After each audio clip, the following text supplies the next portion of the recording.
تو آئیے دیکھتے ہیں ان تاریخی مہنگی ترین غلطیوں کو۔ نمبر 7 پر ہے ٹائٹینک ڈیزاسٹر۔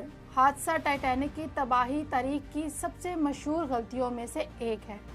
ٹائٹینک جو اس وقت کی سب سے بڑی اور مضبوط ترین کشتی سمجھی جاتی تھی، اس کا سفر 1912 میں نیو یارک جانے کے لیے شروع ہوا، مگر یہ جہاز ایک برفانی تودے سے ٹکرا گیا اور ڈوب گیا، جس میں تقریباً 1500 افراد کی جانیں گئی۔ ٹائٹینک کی تباہی نے دنیا کو ایک سبق دیا کہ کبھی بھی خود کو اتنا محفوظ نہ سمجھیں کہ آپ کو خطرے کا اندازہ ہی نہ ہو۔ اس حادثے کے بعد بحری اوقیانوس میں جہازوں کے سفر کے لیے حفاظتی اقدامات مزید سخت کیے گئے۔ ٹائٹینک کی تباہی نے کئی قانون سازیوں کو جنم دیا۔ نمبر 6 پر ہے نپولین کی روس میں جنگ۔ Napoleon invasion of Russia.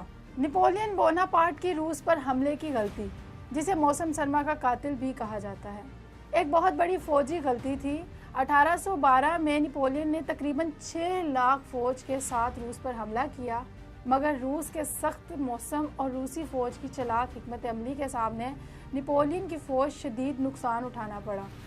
روسیوں نے پیچھے ہٹتے ہوئے اپنی زمین جلا دی، جس سے نپولین کی فوج کے لیے خوراک اور پناہ گاہیں ختم ہو گئی۔ نپولین کی فوج کی تباہی نے نہ صرف ان کی سلطنت طاقت کو ختم کیا، بلکہ یورپ کی طاقت کی توازن کو بھی بدل دیا۔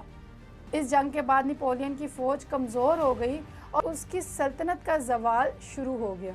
اس غلطی نے نپولین کو شکست دی اور اس کی سلطنت کا خاتمہ ہوا۔ نپولین کی شکست نے یورپ میں طاقت کا توازن تبدیل کر دیا اور کئی ریاستوں میں نیا سیاسی نظام آیا۔ نپولین کی روس میں ناکامی کا ایک اور پہلو یہ تھا کہ نپولین نے روس کی جغرافیائی اور موسمی حالات کو نظر انداز کیا۔